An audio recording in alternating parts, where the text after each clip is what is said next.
Hello students, तो आज chemical equilibrium का लास्ट लेक्चर है और इसमें हम जानेंगे ली चैटलियर्स प्रिंसिपल के बारे में। That is very important and very fundamental topic. Okay, इसको बड़े ही आसानी से समझेंगे और इससे प्रश्न आपके आराम से बन जाते हैं, तो इसको समझना कोई बड़ी बात नहीं है। सो ली चैटलियर्स प्रिंसिपल की अगर बात कर रहे हैं,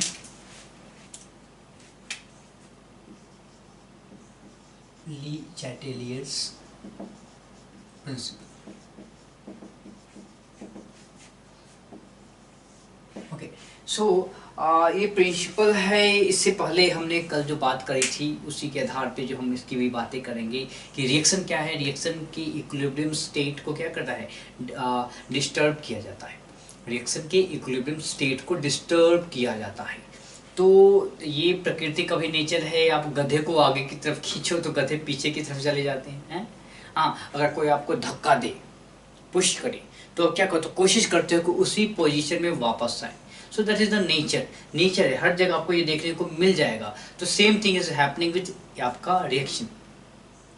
अगर कोई जो रिएक्शन है इक्विलिब्रियम में पहले से मौजूद है, अगर कोई रिएक्शन इक्विलिब्रियम में पहले से मौजूद है, let us take any reaction. Basic reaction तो हमारा वही होता है, एक ही रिएक्शन होता है। So this is let us take any reaction. Okay, so ये रिएक्शन है, ये ऑलरेडी इक्विलिब्रियम में है। ओके, अब क्या है, अगर आपने इसको डिस्टर्ब किया, हमने देखा था कैसे कैसे रिएक्शन को डिस्टर्ब करते थे। कल लास्ट लेक्चर में हमने देखा भी था कि इसको शिफ्ट रिएक्शन क्या शिफ्ट करना शुरू कर दिया था।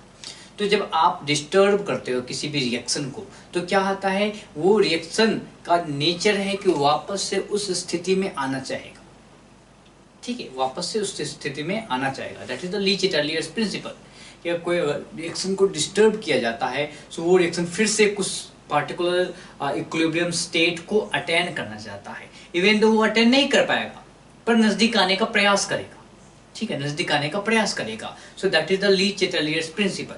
अब आप कितने तरीके हैं, बताइए कि कितने ऐसे तरीके हैं जिससे आप रिएक्शन को डिस्टर्ब कर सकते हो।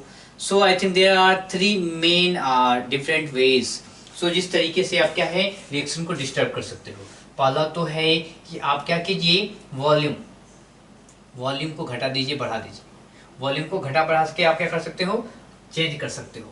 दूसरा क्या है, प्रेशर घटा बढ़ा के आप क्या कर सकते हो, प्रेशर घटा बढ़ा के आप क्या कर सकते हो, रिएक्शन के इक्विलिब्रियम स्टेट को डिस्टर्ब कर सकते हो। And the another one is क्या है, टेम्परेचर की बात तो हमने कही रखी है। The fourth one is adding impurity, adding inert gas.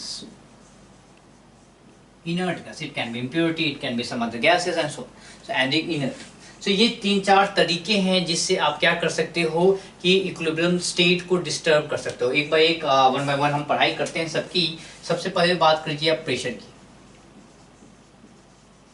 So pressure से कैसे आप क्या कर सकते हो, डिस्टर्ब कर सकते हो किसी भी इक्विलिब्रियम की। सो इस पार्टिकुलर रिएक्शन का इक्विलिब्रियम कांस्टेंट लिखते हैं।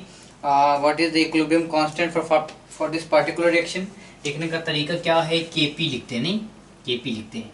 सो केपी क्या होता है, इसको चाहो तो आप मोल फ्रैक्शन के रूप में लिखो। क्या है मोल फ्रैक्शन ऑफ, बहुत हमने कॉन्सेंट्रेशन लिख लिया, पार्शियल प्रेशर लिख लिया, इसको मोल फ्रैक्शन के रूप में लिख सकते हैं, कोई दिक्कत नहीं है।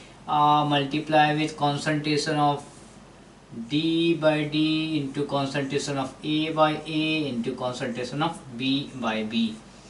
क्या होगा ये, total pressure to the power delta N G. So या आप चाहो तो इसको ये भी बोलो K X, total pressure delta N G is equal to K P. Okay, अब आप क्या कर सकते हो, केसेस ले सकते हो। केसेस, क्या केसेस ले सकते हो, पहला केस, P को टोटल प्रेशर की बात कर रहे हैं। मैंने बोला प्रेशर इंक्रीज या डिक्रीज करके आप इक्विलिब्रियम को डिस्टर्ब कर सकते हो। तो हम देखेंगे आखिर डिस्टर्ब करने के बाद रिएक्शन कैसे बिहेव कर रहा है, इसकी बात कर रहे हैं। तो अगर आपने टोटल प्रेशर को इंक्रीज कर दिया, so now that pressure is P dash. Initially it was P, correct, initially it was P, अब वो बन गया है P dash. So P dash that is the new pressure is greater than initial P, यानी आपने pressure increase किया है, आपने टोटल प्रेशर इंक्रीज किया है। क्लियर है क्या? आपने टोटल प्रेशर को इंक्रीज किया है, रिएक्शन वेसल में जो प्रेशर था उसको आपने इंक्रीज किया है। तो क्या होगा इसमें है आपका केस नंबर 1, क्या हो सकता है? Delta N g greater than 0। अगर डेल्टा एन जी ये है ना, यहां पे है तो हमें केस तो लेना ही पड़ेगा। तो अगर delta N g greater than 0 है, delta N g greater than 0 है, यानी कि ये वैल्यू क्या हो गई? पॉजिटिव हो गई है। ये वैल्यू क्या हो गई? थोड़ा सा ज्यादा हो गई है। तो अगर P की वैल्यू ज्यादा हुई तो ये वैल्यू बढ़ गई, सिंपल। ये रिमेन्स कांस्टेंट, ये रिमेन्स कांस्टेंट। अगर ये इंक्रीज किया, ये इंक्रीज किया और ये पॉजिटिव है, इट मीन्स क्या हुआ है? ये टोटल वैल्यू क्या हो गया है? इंक्रीज कर गया है। टोटल वैल्यू क्या हुआ? इंक्रीज कर गया है। क्लियर है? जब टोटल वैल्यू इंक्रीज कर गया है यानी केपी की वैल्यू इंक्रीज कर गई। केपी की वैल्यू जब इंक्रीज कर गई तो क्या होगा? क्या होगा भैया? केपी की वैल्यू कैसे इंक्रीज आपने करवा दिया? केपी की वैल्यू तो इंक्रीज करेगी नहीं, क्यों? क्योंकि टेम्परेचर कांस्टेंट है। जब टेम्परेचर कांस्टेंट है तो केपी कैसे इंक्रीज करेगा? तो केपी बोलेगा कि भैया आपने जो इंक्रीज किया, जो रायता फैलाया है उसको वापस ठीक कीजिए, यानी कि इस वैल्यू को फिर कम कीजिए। तो ये बंदा तो कम हो ही नहीं सकता है क्योंकि प्रेशर इंक्रीज है। तो किसी न किसी तरीके से के एक्स को डिक्रीज होना पड़ेगा। के एक्स को डिक्रीज कब होगा? यानी ये वैल्यू को डिक्रीज होना पड़ेगा। ये वैल्यू डिक्रीज कैसे होगा? इस वैल्यू को डिक्रीज होना पड़ेगा। इसको डिक्रीज करने के लिए या तो आप क्या कीजिए, इस वैल्यू को डिनोमिनेटर को बढ़ा दीजिए या न्यूमरेटर को कम कर दीजिए। तो डिनोमिनेटर यानी कि ए एंड बी को बढ़ा दीजिए या इसको कम कर दीजिए। ये कम तब होगा जब ये दोनों रिएक्शन करके ये बनाएगा और ये ज्यादा बनेगा, तभी तो डिनोमिनेटर बढ़ेगा। यानी कि रिएक्शन कैसे जाएगा? पीछे की तरफ जाएगा। तो इस केस में क्या होगा? रिएक्शन शिफ्ट करेगा बैकवर्ड।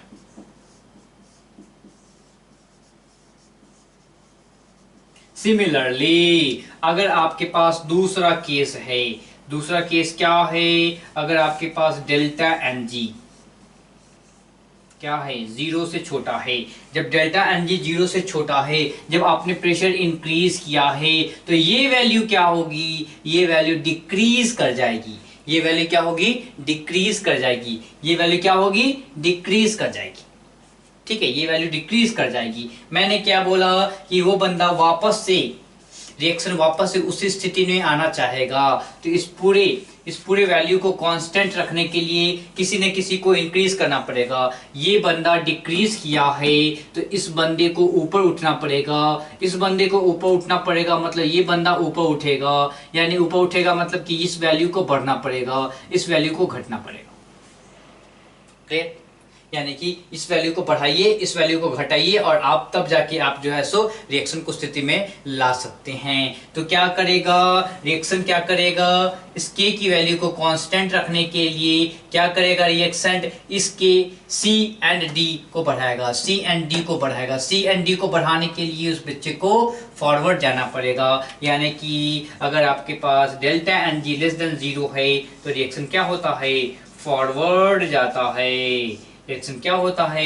चिंता मत कीजिए, मैं आपको इसके एग्जाम्पल्स दिखाता हूं, चिंता नहीं करना है। ठीक है। सिमिलरली अगर केस 3 की बात करते हैं, केस 3 क्या है? केस 3 है आपका डेल्टा एन जी 0 है। जब डेल्टा एन जी 0 है तो डेल्टा एन जी 0 हो गया, 1 हो गया, प्रेशर का कोई टर्म ही नहीं है। तो इंक्रीज कीजिए डिक्रीज कीजिए कोई फर्क नहीं पड़ता। सो क्या है? No effect, no effect. ठीक है, तो क्या है? इस पे कोई इफेक्ट नहीं है।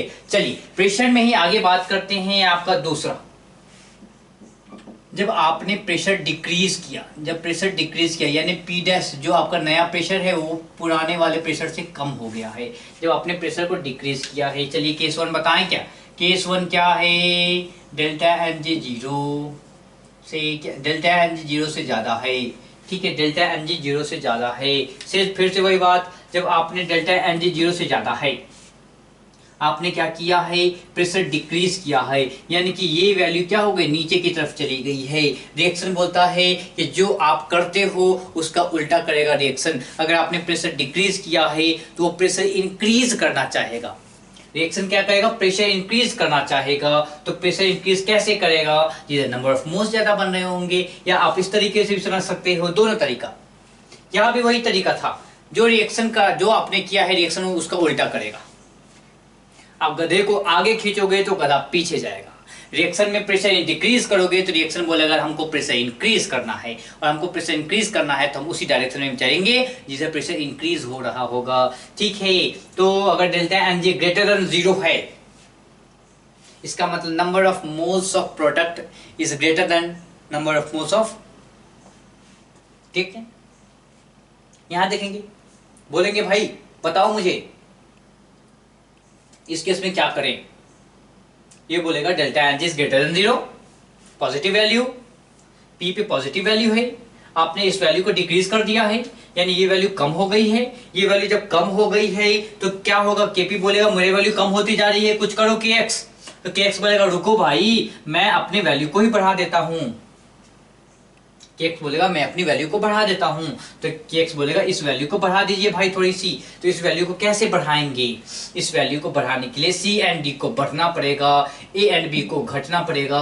सी एंड डी को बढ़ना तभी पड़ेगा तब ज्यादा से ज्यादा ए एंड बी घट के रिएक्शन करके क्या बनाएं, प्रोडक्ट सी एन डी बनाए। तो अगर डेल्टा एन जी 0 अगर से ज्यादा है और अगर आपने प्रेशर डिक्रीज किया है तो क्या होगा, रिएक्शन फॉरवर्ड शिफ्ट करेगा। ठीक है, केस 2 की बात कर लो थोड़ी सी, केस 2 की बात करते हैं। डेल्टा एन जी अगर आपका क्या है, छोटा है 0 से, डेल्टा एन जी छोटा है 0 से, तो क्या होगा, डेल्टा एन जी जब छोटा है 0 से तो ये वैल्यू 0 से छोटा, और अगर आपने क्या किया है, पी की वैल्यू डिक्रीज कर दी है तो ये वैल्यू क्या हो गई, इंक्रीज कर गई। ये वैल्यू क्या हो गई, इंक्रीज कर गई। आप बोलोगे सर ये कैसे हो रहा है, अगर पी की वैल्यू 1 से छोटा मतलब माइनस में है, यानी 1/p है, यानी इसकी वैल्यू आपने क्या की है, डिक्रीज की है, इसकी वैल्यू डिक्रीज की है तो टोटल वैल्यू इंक्रीज कर गई। यही कहना चाह रहा हूं उतने देर से, ठीक है। Okay, so delta g n g क्या है, छोटा है, तो पी की वैल्यू अगर आपने डिक्रीज की है, ये टोटल वैल्यू इंक्रीज कर गई। ये इंक्रीज करे, केपी बोलेगा कि भाई ये क्या कर रहे हो, टोटल वैल्यू को इंक्रीज करते जा रहे हो, के एक्स कुछ करो, तो के एक्स बोलेगा ठीक है ये भाई इंक्रीज कर रहा है उतना ही मैं अपने आप को डिक्रीज कर लेता हूं, दोनों मिलकर बात बराबर कर लेंगे। सिमिलरली रिएक्शन भी बोलेगा कि आप प्रेशर को डिक्रीज कर रहे हो तो मैं प्रेशर को उस डायरेक्शन में घूमूंगा जिधर प्रेशर इंक्रीज हो रहा हो। तो डेल्टा एन जी 0 है, ज्यादा है तो फॉरवर्ड गया, डेल्टा एन जी 0 से कम है तो बैकवर्ड आ जाएगा। यहां भी वही बात है कि एक्स बोलेगा कि मैं अपनी वैल्यू को डिक्रीज कर लूंगा। कैसे डिक्रीज होगा भाई साहब, कैसे डिक्रीज होगा, जब रिएक्शन में सी एंड डी कम बनेंगे, रिएक्शन में ऊपर वाला कम बनेगा, नीचे वाला ज्यादा बनेगा, सी एन डी क्या होगा, पीछे की तरफ आ जाएगा, रिएक्शन करके कम से कम सी एन डी बनाएगा, ज्यादा से ज्यादा ए एन बी बनाएगा, तो रिएक्शन कैसा जाएगा, बैकवर्ड चला जाएगा, रिएक्शन पीछे की तरफ चला जाएगा। ठीक है क्या, ठीक है, ये तो रिएक्शन कहाँ चला गया, पीछे की तरफ चला गया, तो रिएक्शन बैकवर्ड शिफ्ट कर गया। ठीक है, एंड सिमिलरली थर्ड केस क्या है, अगर केस 3 की बात करते हैं तो क्या है, डेल्टा एन जी क्या है, 0 है, तो क्या है ना आगे जाएगा ना पीछे जाएगा। क्यों, क्योंकि this term is equal to क्या हो गया है, 1 हो गया है, और इसमें कोई टर्म प्रेशर का है ही नहीं, तो प्रेशर को कोई इफेक्ट ही नहीं दिखेगा, इधर जिधर भी जाओ नंबर ऑफ मोल्स बराबर दिख रहे हैं। ओके, तो ये सारी बातें आपको समझ में, अब आपको एग्जाम्पल देता हूँ, एग्जाम्पल से आपको अच्छे से समझ आएगा। चलिए बेसिक एग्जांपल ले लेते हैं, PCl5 वाला जो हमारा फेवरेट एग्जांपल है। PCl5 giving PCl3 plus Cl2। ठीक है, दूसरा रिएक्शन ले लेते हैं N2 प्लस 3H2 गिविंग क्या हो जाएगा बताइए, 2 मोल्स ऑफ अमोनिया। इसमें डेल्टा एन जी क्या है, this delta N g greater than 0, इसमें डेल्टा एन जी क्या है, लेस देन 0। दोनों का एग्जांपल इसलिए मैं लिख दिया हूं, तो दोनों के एग्जांपल ले लें, काम चल जाएगा। ओके, अब बात करते हैं इसमें क्या क्या बात करें बताइए। प्रेशर इंक्रीज किया, मान लीजिए आपने प्रेशर इंक्रीज किया, प्रेशर इंक्रीज किया, नंबर ऑफ मोल्स क्या होता है, PV equal to nRT, PV equal to nRT सबको पता है, temperature constant, R constant, V constant, so P is proportional to n. जिधर नंबर ऑफ मोल्स ज्यादा उधर प्रेशर ज्यादा लगेगा। ओके, आपको याद होगा हमने इफ्यूजन और डिफ्यूजन की बात करी थी, तो इफ्यूजन में क्या बात करी थी कि एक ऐसा क्या है गुब्बारा है, यहाँ पे एक दरवाजा है, प्रेशर बहुत हाई है, प्रेशर बहुत कम है, ठीक है, तो इधर जाना पसंद करता है क्योंकि नंबर ऑफ मोल्स बहुत कम है, उधर अंदर नंबर ऑफ मोल्स बहुत ज्यादा है, तो धक्का मुक्की हो रही है, तो वहां पे एक रास्ता है। इसी तरीके से आप इसको समझ सकते हो क्या कि ये कोई रिएक्शन है, जब अंदर जिधर प्रेशर आपने क्या प्रेशर इंक्रीज किया है, जब प्रेशर इंक्रीज किया है तो मॉलिक्यूल्स बोलेगा कि बहुत ज्यादा दिक्कत हो रही है मुझे रहने में, मुझे उधर ले चलो जहां प्रेशर कम हो, तो वहां पे एक छोटा सा रास्ता था, यहाँ तो कोई रास्ता नहीं है। हाँ जी, एक रास्ता है, this is the way.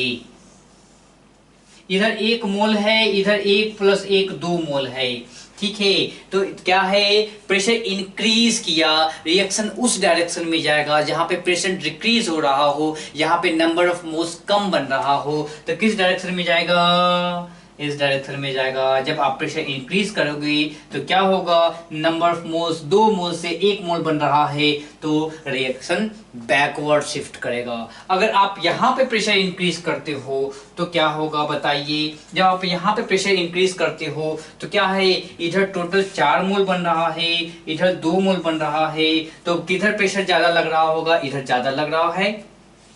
Reaction क्या लिचेटलिस ने क्या बोला था कि रिएक्शन उधर फेवर करेगा जहां पे प्रेशर कम हो रहा हो, आपके काम का उल्टा करेगा वो। अगर आपने प्रेशर इंक्रीज किया है तो रिएक्शन फेवर करेगा डिक्रीज जिधर प्रेशर हो रहा हो। किधर प्रेशर डिक्रीज हो रहा है, प्रोडक्ट के साइड, तो क्या है favourable condition for the formation of ammonia, क्या होगा, आप प्रेशर को इंक्रीज कर दो, बहुत ज्यादा प्रेशर कर दो तो ज्यादा से ज्यादा प्रोडक्ट बनेंगे, ठीक, तो ज्यादा से ज्यादा प्रोडक्ट बनेंगे।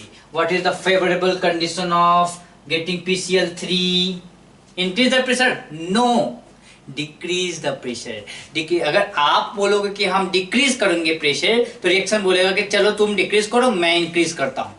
तो अगर रिएक्शन इंक्रीज करना शुरू करे प्रेशर, तो किधर प्रेशर इंक्रीज होगा, जिधर ज्यादा से ज्यादा नंबर ऑफ मोल्स बन रहे होंगे, तो क्या होगा, रिएक्शन आपका फॉरवर्ड शिफ्ट करेगा, ठीक है। तो याद रखिए रिएक्शन क्या करेगा, आपके काम का उल्टा करेगा। आप करोगे डिक्रीज तो वो करेगा इंक्रीज, वो करेगा डिक्रीज तो आपको करना पड़ेगा इंक्रीज, ठीक है। तो चीजों का ध्यान रखेंगे। ये तो हो गई प्रेशर का इफेक्ट, प्रेशर के साथ कैसा हो रहा है ये चीजें पता चल गई। अब हम बात करने वाले हैं किसकी, अब बात करते हैं वॉल्यूम की।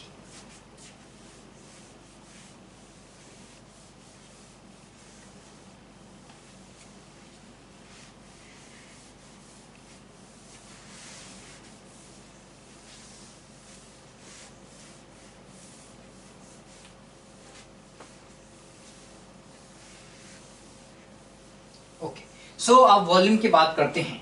वॉल्यूम में क्या हो रहा है बताइए, वॉल्यूम, सो क्या हो सकता है अगर वॉल्यूम इंक्रीज किया, वॉल्यूम इंक्रीज किया तो क्या हो गया, वॉल्यूम इंक्रीजेस। सो एग्जैक्टली क्या होगा बताइए, वॉल्यूम इंक्रीज करने पे इफेक्ट क्या होगा, number of moles per unit volume क्या होगा, डिक्रीज करेगा। Number of moles per unit volume क्या हो जाएगा, डिक्रीज करेगा। बताइए क्या, number of moles per unit volume क्या होगा, डिक्रीज करेगा ना। तो इसके कारण बताइए क्या होगा, number of moles per unit volume decrease किया है, यानी कॉन्सेंट्रेशन डिक्रीज किया है, तो क्या इफेक्ट दिखेगा, उस तरफ बढ़ेगा जिधर कॉन्सेंट्रेशन इंक्रीज हो रहा हो। तो इसमें ज्यादा इफेक्ट, इसमें ज्यादा कोई इफेक्ट दिखता ही नहीं है वॉल्यूम में। क्यों, क्योंकि ऐसा कोई आप वेसल की बात नहीं, वेसल मूवेबल वेसल की बात तो कर नहीं सकते हो ना जिसका वॉल्यूम डिक्रीज इंक्रीज कर रहा हो। बट कोई बात नहीं, कभी कभी पूछेगा रिएक्शन का वॉल्यूम V से V/4 कर दिया गया तो क्या होगा कॉन्सेंट्रेशन, तो कोई दिक्कत नहीं है, वॉल्यूम इंक्रीज करेगा तो क्या होगा, आपका कॉन्सेंट्रेशन डिक्रीज करेगा, ठीक है। तो रिएक्शन किस फेवर में बढ़ेगा कि कॉन्सेंट्रेशन किसी तरीके से आप इंक्रीज कर दीजिए। अगर आपका वॉल्यूम क्या हो रहा है, वॉल्यूम क्या हो रहा है, डिक्रीज हो रहा है, वॉल्यूम डिक्रीज हो रहा है, इट मीन्स वॉल्यूम कम हो रहा है। इसमें नंबर एन बाई वी क्या हो रहा है, आपका इंक्रीज कर रहा है, यानी कॉन्सेंट्रेशन इंक्रीज कर रहा है। इट मीन्स इस तरीके से बढ़ेगा रिएक्शन कि कॉन्सेंट्रेशन डिक्रीज हो जाए। ठीक है, तो इसमें ज्यादा कोई परेशानी वाली बात नहीं है। इंपॉर्टेंट बात ये होती है इम्प्योरिटी की, इम्प्योरिटी की addition of, not impurity, really sorry, addition of inert gas। इसको हम दो तरीके से बढ़ते हैं, एक at constant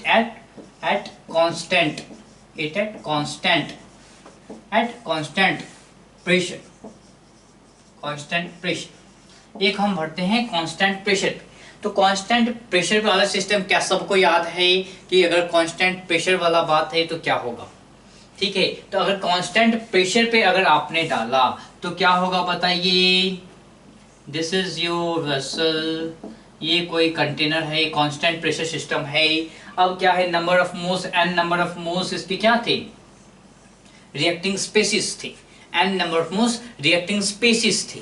N number of moles N वो तो कांस्टेंट ही रहेगा, वो बाहर नहीं। जो रिएक्टिंग स्पेसिस है वो आगे पीछे नहीं कर रहा, वो अंदर में ही है। रिएक्टिंग स्पेसिस वो अंदर में ही है, वो रिएक्शन के बाहर नहीं जा रहा, वेसल के बाहर नहीं जा रहा। आप क्या कर रहे हो, आप इनर्ट गैस ऐड कर रहे हो। इनर्ट गैस क्या है, रिएक्शन तो नहीं करेगा। इनर्ट गैस का काम है अंदर जाएगा और अंदर जाके वो क्या करेगा, वो वॉल्यूम को इंक्रीज करेगा। सो आपका वॉल्यूम क्या हो जाएगा, इंक्रीज हो जाएगा। वॉल्यूम क्या हो जाएगा आपका, इंक्रीज होगा। तो एन बाई वी क्या हो जाएगा आपका बताइए, एन बाई वी क्या हो जाएगा, डिक्रीज करेगा। इसका क्या मतलब है कि अगर आपका डेल्टा एन जी है ग्रेटर देन 0 है तो रिएक्शन फॉरवर्ड चला जाएगा। अगर आपका delta N G less than 0 है तो रिएक्शन बैकवर्ड चला जाएगा। एंड डेल्टा एन जी अगर 2 इज इक्वल टू 0 है तो नो इफेक्ट, क्योंकि इस चीज की बात हमने कर ही रखी है। ठीक है, सो एन बाई वी क्या है, डिक्रीज कर जा रहा है इनर्ट गैस ऐड करने पे। इनर्ट गैस अगर आप ऐड कर रहे हो एट कांस्टेंट प्रेशर तो होता क्या है कि आपका वॉल्यूम इंक्रीज कर जाता है, volume of the vessel increase कर जाता है, volume of the vessel increase कर जाता है। इसका क्या मतलब है कि आपका कॉन्सेंट्रेशन डिक्रीज कर जाएगा, और जब कॉन्सेंट्रेशन डिक्रीज कर जाएगा तो ये है, अगर delta N g greater than 0 forward reaction, delta N G less than 0 backward reaction, and delta N G is equal to 0, तो कोई इफेक्ट तो दिखना ही नहीं है। ओके, सो इसके बाद देखिए क्या हो रहा है। अगर कांस्टेंट वॉल्यूम पे एडिशन किया गया, ठीक है, कांस्टेंट वॉल्यूम पे आपने ऐड किया तो क्या हुआ, ये थे रिएक्टिंग स्पेसीज के मॉलिक्यूल्स, ये थे आपने इनर्ट गैस ऐड किया। Okay, so what is Kp, Kp is equal to partial pressure of product, partial pressure of product divided by partial pressure of reactant, and let's write B and A, correct? This is the respective case stoichiometric coefficient. अब आप हमको ये बताइए, ideal gas का थोड़ा सा knowledge आपके पास होगा ही, तो ये जो मॉलिक्यूल्स हैं, नए मॉलिक्यूल आए हैं, क्या ये नए मॉलिक्यूल इसके पार्शियल प्रेशर को, नए वाले मॉलिक्यूल जो पुराने वाले मॉलिक्यूल उसके पार्शियल प्रेशर को डिस्टर्ब करेंगे क्या, नहीं करेंगे। आइडियल गैस में क्या बोला था, एक मॉलिक्यूल दूसरे मॉलिक्यूल के साथ कोई छेड़खानी नहीं करता है, वो अपना पार्शियल प्रेशर दिखाओ तो हम अपना पार्शियल प्रेशर दिखाएंगे, दोनों खुशी से रहेंगे, दोनों मिलकर टोटल प्रेशर इंक्रीज करेंगे। ठीक है, तो ये क्या बोला, एट कांस्टेंट वॉल्यूम पे क्या होता है कि ये बंदा पार्शियल प्रेशर को डिस्टर्ब नहीं करता है, कॉन्सेंट्रेशन को डिस्टर्ब नहीं करता है। कॉन्सेंट्रेशन क्या होता है बताओ, concentration is n by we.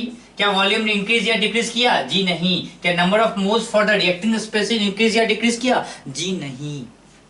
इसके कारण क्या हो जाएगा कि ना तो आपका कॉन्सेंट्रेशन चेंज होगा, कॉन्सेंट्रेशन चेंज नहीं हुआ तो केसी चेंज नहीं हुआ, अगर आपका के पार्शियल प्रेशर चेंज नहीं हुआ तो केपी चेंज नहीं हुआ। ठीक है, इसका क्या मतलब है कि अगर आप inert gas at constant volume add कर रहे हो तो देयर इज नो इफेक्ट, कोई इफेक्ट नहीं होता है। ठीक है, कोई इफेक्ट नहीं होता है। इस चीज को हम लोग अच्छे से जान लें कि अगर आप इनर्ट गैस ऐड करते हो एट कांस्टेंट वॉल्यूम तो कोई भी इफेक्ट नहीं दिखता है। ठीक है, इन चीजों को आप जल्दी से आप नोट कीजिए, काफी इंपॉर्टेंट है।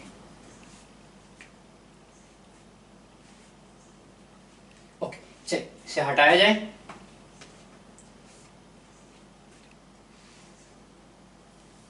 अब बात करेंगे हम फॉर्मेशन ऑफ डायमंड की। डायमंड सबको अच्छा लगता है। फॉर्मेशन ऑफ डायमंड,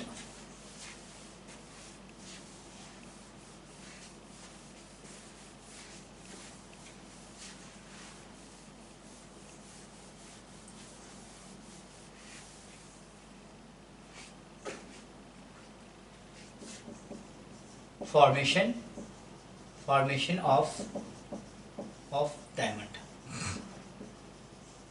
डायमंड कैसे बनता है बताइए? Graphite, correct. सो ग्रेफाइट है and this is in equilibrium with diamond. इसकी डेंसिटी बहुत ज्यादा होती है, high density, low density, and the process is endothermic reaction, correct? process क्या है? endothermic reaction, delta H is positive।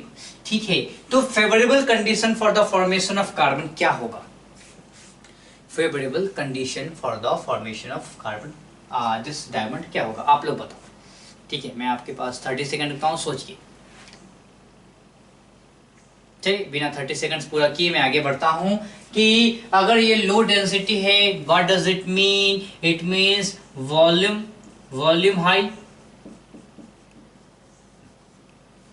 High density है, it means वॉल्यूमलेस,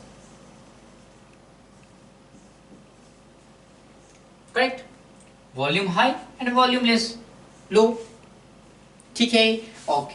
सो क्या हो रहा है बताइए? अगर आप प्रेशर डालोगे यानी आप प्रेशर इंक्रीज करोगे या डिक्रीज करोगे तो क्या होगा? ये जो कार्बन है वे वॉल्यूम लो है यानी हाई प्रेशर, वॉल्यूम लो है यानी हाई प्रेशर इसको चाहिए। सिंपल सी बात है, वॉल्यूम लो मतलब पीवी जगह डोनाटी याद है कि नहीं? करेक्ट। लो वॉल्यूम वाले को क्या चाहिए होता है? हाई प्रेशर चाहिए होता है, और हाई वॉल्यूम वाले को लो प्रेशर चाहिए होता है। तो अगर आपको डायमंड बनाना है तो आपको प्रेशर इंक्रीज करना पड़ेगा, प्रेशर हाई डालना पड़ेगा। अगर प्रेशर हाई डाले हैं तो क्या होगा? वो लो वॉल्यूम वाले को फेवर करेगा। जैसे जैसे प्रेशर इंक्रीज करते जाएंगे वॉल्यूम कम होता चलाएगा।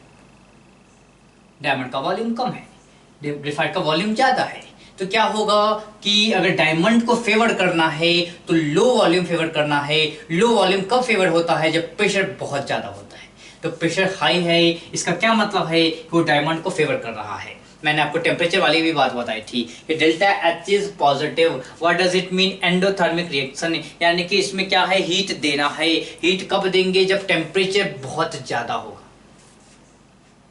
टेम्परेचर ज्यादा, तभी तो ज्यादा से ज्यादा हीट दे सकते हैं। तो अगर आप क्या करो? हाई टेम्परेचर रखो, टेम्परेचर को हाई रखो, टी वेरी हाई, टी बहुत हाई रखो, तो क्या हो जाएगा कि ये भी आपको फेवर करेगा। किसको? डायमंड फॉर्मेशन में। So what are the favourable condition for the formation of diamond? बताइए। High temperature and high pressure. फिर से समझेंगे, क्या है? इसकी वॉल्यूम हाई है, इसकी वॉल्यूम लो है। वॉल्यूम लो मतलब कि हाई प्रेशर, वॉल्यूम लो यानी कि P is equal to ना, P is proportional to 1/V, correct. So volume low है यानी कि हाई प्रेशर को फेवर करेगा।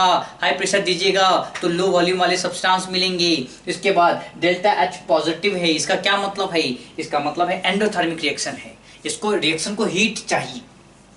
जितना ज्यादा रिएक्शन को हीट देंगे, रिएक्शन को मजा आएगा, कहेगा हाँ भैया हम तो रिएक्शन फॉरवर्ड रिएक्शन में ही जाएंगे। एट हाई टेम्परेचर क्या होगा? डायमंड का फॉर्मेशन होगा। इसीलिए क्या बोलते हैं, आप लोग तो 6, 7, 8, 9, 10th में पढ़ रखे हो कि डायमंड कहाँ बनता है? पृथ्वी के क्रस्ट में बनता है, जहाँ पे high temperature and high pressure होता है। Why this is like this? High temperature high pressure पे ही डायमंड बनता है। आप लोग भी डायमंड हो क्योंकि आपके ऊपर भी हाई प्रेशर है, ठीक है, प्रेशर बहुत ज़्यादा हाई है, तो थोड़ा सा ध्यान रखेंगे, बी द डायमंड, और अच्छा कुछ करके निकलेंगे, ठीक है। इसके बाद बात करते हैं किसका, वाटर का। वाटर की बिहेवियर आपको पता है ना, मोलस बिहेवियर ऑफ वाटर, जो को आप केमिकल बॉन्डिंग में पढ़ रहे होंगे, 4 डिग्री के नीचे या 4 डिग्री ऊपर डेंसिटी क्या अलग अलग होती है। सो फर्स्ट सबसे पहले बात करते हैं किसकी, H2O। क्या है, H2O सॉलिड यानी बर्फ से वो लिक्विड बन रहा होता है। तो क्या है, बर्फ से जब वो लिक्विड बन रहा है तो क्या है, अगेन डेल्टा H क्या हो जाएगा बताइए, आपको हीट देना पड़ता है ना, डेल्टा H पॉजिटिव, हीट देना पड़ता है। ओके, सो जब सॉलिड से लिक्विड बन रहा है, सॉलिड से लिक्विड बन रहा है तो क्या है, हीट देना पड़ा। And what is the density, density बताइए, density is low, density high. ये बहुत ही लफड़ा वाला बात है।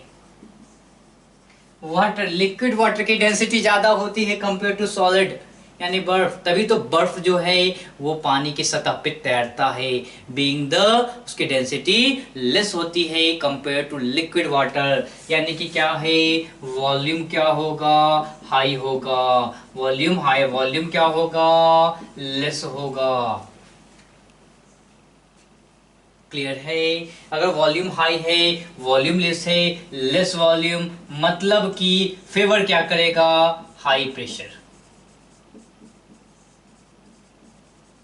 ठीक है। और क्या है, डेंसिटी आपका हाई है तो वॉल्यूम लेस है, हाई प्रेशर हो गया है, ये positive, still this is positive. तो क्या है कि एंडोथर्मिक रिएक्शन, एंडोथर्मिक रिएक्शन, ज्यादा से ज्यादा आपको लिक्विड वाटर बनाना है तो क्या कीजिए, बर्फ को उतना गर्म कीजिए, टेम्परेचर उतना बढ़ाइए। सो क्या है, डेल्टा H पॉजिटिव है, दैट्स व्हाई क्या होगा, high temperature. So what are the favourable condition for the formation of water, liquid water from बर्फ is high temperature and high pressure। ज्यादा से ज्यादा टेम्परेचर इंक्रीज कीजिए, ज्यादा से ज्यादा प्रेशर इंक्रीज कीजिए तो आपको क्या मिलेगा, आपको बर्फ से क्या मिलेगा, लिक्विड वाटर मिलेगा। गलतियां कहां पे करेंगे, इस सॉलिड को देख के, इस सॉलिड को देख के आप गलती करोगे। मैं आपको बता दे रहा हूँ, आपके प्रश्न में, आपके प्रश्न पत्र में ये सारे प्रश्न आएंगे और उसमें आप गलती कहाँ पे करोगे ये भी मैं बता दूं। इस सॉलिड को देखोगे, सॉलिड को देखोगे तो बोलोगे कि सर जी सॉलिड की जो डेंसिटी होती है वो तो क्या होती है, ज़्यादा होती है कंपेयर्ड टू लिक्विड, ठीक है। तो सॉलिड की डेंसिटी ज़्यादा, वॉल्यूम कम, तो वॉल्यूम कम, ये वॉल्यूम ज़्यादा, ठीक है। वॉल्यूम ज्यादा किस पे फेवर करता है, लो प्रेशर पे, तो यहाँ पर लो प्रेशर हाई टेम्परेचर आना चाहिए था, पर यहाँ पे आपकी वो दूसरी लिक्विड्स नहीं है, इस हम वाटर की बात कर रहे हैं। दूसरी लिक्विड की बात करेंगे तो correct, you are correct for other liquids, you are correct for, but water you are not correct, ठीक है। क्योंकि जब आप किसकी बात कर रहे होते हो, बर्फ की, तो उसमें क्या है, वेल स्ट्रक्चर्ड हाइड्रोजन बॉन्डिंग होता है, उसमें कैविटी होती है, डेंसिटी कम हो जाती है, वॉल्यूम बढ़ जाती है। इसीलिए क्या हो जाता है कि आपका डेंसिटी कम होने के कारण, वॉल्यूम बढ़ने के कारण, और यहाँ पे वॉल्यूम कम होने के कारण हाई प्रेशर लगना पड़ता है। हाई प्रेशर लगाइए और हाई टेम्परेचर लगाइए और तब जाके आप वाटर पाइए, ठीक है। उसी तरीके से एक और प्रोसेस है, this is what, melting of water, melting of water. अब क्या कर रहे हो, इवेपोरेशन कर रहे हो, सो H2O लिक्विड, H2O लिक्विड से क्या बनाने चाहते हो आप, H2O लिक्विड से H2O वेपर यानी कि गैस बनाना चाहते हो, ठीक है। इसमें क्या कर लेंगे बताइए, इसमें क्या है, this is density is high, volume less, density very low, volume बहुत हाई। What does it mean? Volume high है, वॉल्यूम हाई को कौन फेवर करेगा, very less pressure, so pressure बहुत कम होना चाहिए, पी बहुत ज्यादा ही कम होना चाहिए, सो वेरी लो प्रेशर, ठीक है। और ये डेल्टा क्या है, ये भी पॉजिटिव होता है, तो पॉजिटिव के लिए हाई टेम्परेचर तो देना ही पड़ेगा आपको, ठीक है ना। तो ये तो मतलब बेसिक सा कॉमन सेंस भी आपको लगाएगा कि अगर लिक्विड वाटर को अगर आपको वेपर में बदलना है तो आप हीट करते हो और क्या दबाते हो उसे? नहीं भाई, उसे ओपन छोड़ दो या उसके प्रेशर को डिक्रीज कर दो। जितना ज्यादा डिक्रीज उतना ज्यादा फॉर्मेशन ऑफ वेपर। ठीक है, तो ये तो हो गया, this is the melting process. Melting process तो सिंपल आप सोच सकते हो यहाँ पे, sorry this is the evaporation process. Melting process में थोड़ा सा आपका गलत होने की प्रोबेबिलिटी थोड़ा सा ज्यादा हो जाती है, तो यहाँ पे थोड़ा सा ध्यान देंगे। ठीक है, अगर आप किसी नॉर्मल लिक्विड की बात करते हो, किसी नॉर्मल लिक्विड की, तो लिक्विड से क्या है, किसी सॉलिड से लिक्विड बन रहा है, तो सॉलिड से किसी normal liquid except this water, किसी नॉर्मल लिक्विड की बात कर रहे हैं, सॉलिड से लिक्विड बन रहा है, तो क्या होगा, वॉल्यूम कम से वॉल्यूम इंक्रीज हो रहा है। तो वॉल्यूम इंक्रीज हो यानी कि प्रेशर डिक्रीज होगा, सॉरी कम प्रेशर इसको फेवर करेगा, so low pressure. And delta H generally positive ही होता है, आपको हीट देना ही पड़ता है, तो क्या होगा, टेम्परेचर इंक्रीज होना चाहिए, यानी हाई टेम्परेचर होना चाहिए। So high temperature and low pressure, high temperature and low pressure for the this particular process. But अगर आप वाटर की बात कर रहे हो तो सेम प्रोसेस के लिए वाटर में चीज़ें अलग हो जा रही हैं, इसीलिए मैंने इसको यहाँ पे अलग से बताया है। ठीक है, तो ये सारी चीज़ों को आप आराम से समझिए। ठीक है, और इसको समझना काफ़ी इंपॉर्टेंट है। इस पे जो प्रॉब्लम्स दिए जा रहे हैं उसको उस पर अप्लाई कीजिए, और हो सकता है तो सॉल्यूशंस भी आपको मिल जाएंगे। सॉल्यूशंस में भी मैं बता दूंगा कि एग्जैक्टली कैसे सॉल्व किया जा रहा है। ठीक है, तो उन चीज़ों को समझने के बाद अप्लाई करते रहिए, प्रश्न बनाते रहिए, और कोई भी कंफ्यूजन हो तो आप पूछिए, और जितना से ज़्यादा नोट्स रिवाइज कीजिए, जितना से ज़्यादा प्रॉब्लम्स आप सॉल्व कीजिए, वही आपको हेल्प करने वाला है। क्योंकि केमिकल इक्विलिब्रियम के बाद जो अगला टॉपिक है आपका आयनिक इक्विलिब्रियम, इसमें इन सारी चीज़ों का यूज करना है। अभी आपने थियरी पढ़ी, chemical equilibrium you can take it as theory, क्योंकि इसका यूज करना है, इसको अप्लाई करना है आपको आयनिक इक्विलिब्रियम। ठीक है, तो इन सारी चीज़ों का ध्यान रखेंगे, और जो है सो जितना ज़्यादा से ज़्यादा प्रैक्टिस करेंगे, आपके जो टेस्ट होने वाले हैं, मैं चाहता हूँ कि टेस्ट में आपके अच्छे नंबर आएँ, क्योंकि बहुत सारे प्रॉब्लम्स जो हैं सीधे यहाँ से उठ के आ जाएंगे। ठीक है, बहुत सारे प्रॉब्लम सीधे, चिंता मत कीजिए, नंबर्स बदले होंगे पर सीधे यहाँ से उठ के आ सकते हैं। तो उन चीज़ों का ध्यान रखेंगे कि आपके क्वेश्चंस प्रॉब्लम्स गलत नहीं होने चाहिए। टाइम लीजिए, ज़्यादा से ज़्यादा सॉल्व कीजिए, ज़्यादा से ज़्यादा बार सॉल्व कीजिए। जितने बार सॉल्व करोगे उतने ज़्यादा आपकी प्रैक्टिस बनती चली जाएगी। ठीक है, तो जितनी प्रैक्टिस होगी उतने मार्क्स आएंगे। तो याद रखिए, अगर आपके मार्क्स कम आ रहे हैं दैट मीन्स आपकी प्रैक्टिस एडिक्वेट नहीं हुई है, प्रैक्टिस कम हुई है। तो प्रैक्टिस बढ़ाइए, ज़्यादा से ज़्यादा नंबर पाइए। ठीक है, तो तब तक के लिए मिलते हैं आपके नए लेक्चर में, नए चैप्टर में। तब तक के लिए bye and all the best.